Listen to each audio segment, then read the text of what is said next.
Hanging out here with Carl Comfort, his first appearance here on the channel. I missed him last year. He was out at Outlaw Speedway all year long, ended up finishing third in the point standings there. Didn't do some Hoosier stuff until the end of the year, but the Hoosier stuff he did was right here at Atlanta Legends Raceway. He was here for that big September show. They got a new car along the way, new to them, 2019 Bicknell. They switched over to coils, and Carl has been running. He ran last night at Outlaw.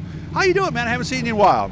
Oh, we're doing good. You know, we're just hanging in there, racing as much as we can. We thought this year with that new car, we'd give it a swing out here at Canandaigua, come back to kind of like the old days and see how it was. We haven't been here, you know, weekly for 5, 6, 7 years it might have been. So, And back in the 90s, you were here all the time. This was your track, right?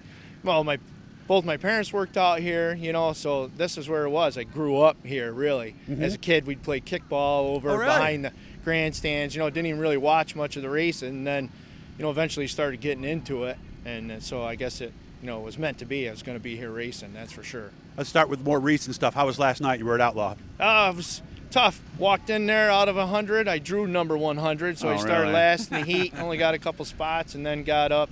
Started 17 the feature, got up to 9th. So I felt like I was lucky to get that far. It wasn't a great start, but it actually went okay. So you were passing cars. You advanced every time you were out there. So I guess, and the car's fine. Yep, car's in one piece, covered with mud. It's ready to go. It's got to clean her up for next week. Yes, so it's a good night. Yeah, really, absolutely. When you get down to it, right? Right. When we can push it in the trailer, that's definitely a good night. Okay. So what is the plan? Both places, or? Yeah, we're going to start out at both places and see how it goes. See if we can do it.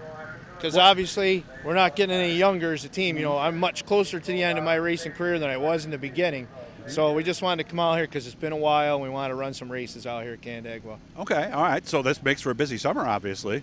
Yeah, yep. But we should be all right. We have 2 cars. That'll make it easier. If we had to use the same car, we wouldn't do it. Oh, you do have 2 cars. So this is our Canandaigua Hoosier car, basically? Yep, exactly. All right, no change the ride heights and all that kind of stuff. Makes it easier in between, right? Yep, and we don't have to change tires around. We're good to go. So hopefully, if things go well, we can keep it up, see what happens. You mentioned coming here as a kid. When was the first year you raced here in Canandaigua? Oh, boy. It had to be about 1987 or 88. I ran a street stock here. Oh, you were a street stock guy? Yeah, okay. Started out in street stock, did that for a couple years, and then it was my father, of course, he worked at Canandaigua Motors with Scott Schrader.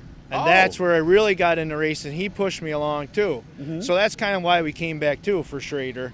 I see. So we're, you know, then he pushed me, you know, hey, get a Sportsman, and he moved along. And then every time he got a new car, I got his old chassis. That's how that worked. Okay. Yeah, that's how things develop sometimes. Did you ever beat him with the old chassis? Oh, absolutely. Oh, that had to feel good. I could beat him with some of his stuff. His engine builder would let me break in his motors. I'd beat him with that. He wouldn't like it. Schrader was very competitive. It's amazing that deal didn't go away at some point because you were doing too well, right? No, it went good, you know. And then he moved up to modified and everything, and we were still in Sportsman, so it worked out. Okay. Yep. Any regrets over the years? Anything you didn't do that maybe you wanted to accomplish, possibly? Nah. Win at Syracuse and all that, maybe? Nah, at Syracuse, I won a heat race. I'd like to have won the big one there. That never happened. And out here, a couple of years, we ran modified, and I ran a Sportsman motor with the big blocks and almost won a race. That one really bugs me. Charlie Donk got by me, gave me a little horn, and got under me. It was a real black track.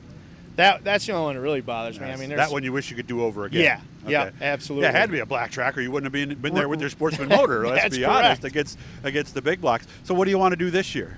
Oh, hopefully we can put one in Victory Lane out here. That's the plan. I mean, we've another got championship, maybe. See how it starts out. You know, you got to start out good in the beginning of the year to really be in it. Okay. And you can't have any DNS, but we really want to put one in Victory Lane. It's been a while, and it's definitely time. How long has it been here? Since we ran here. Oh, really? 6 or 7 years ago. Yeah, my parents were here. I was the last race my father saw me win. So that's kind of like, I'm like, we're going to take some time away from here for now. Okay, understand. Yep. So now we're back. So goal for today, has this car been on the track? Hasn't run a feature yet. Okay, or a lap. Yeah, it's run a lap. It's only been a few laps, but hasn't run a feature, and hopefully today it shakes down and we don't have any problems with it. Yeah. That's a big thing. So we're not going to run too much then? We're just going to run a couple sessions maybe? Oh, no, we'll run it. That's how you know if it's going to break. Run it hard. And then as the track changes, we'll learn a little bit more and go from there, right? Absolutely, yeah. We got a lot to learn with this car. Well, it's good to see you, Carl. Hey, it's good seeing you and everybody I hope you else. have fun, man, and I'll check in with you later on. Hopefully a nice, smooth day. The tools will stay in a toolbox, and you'll be all set. Perfect. Thank you. Take care, man. Thank you.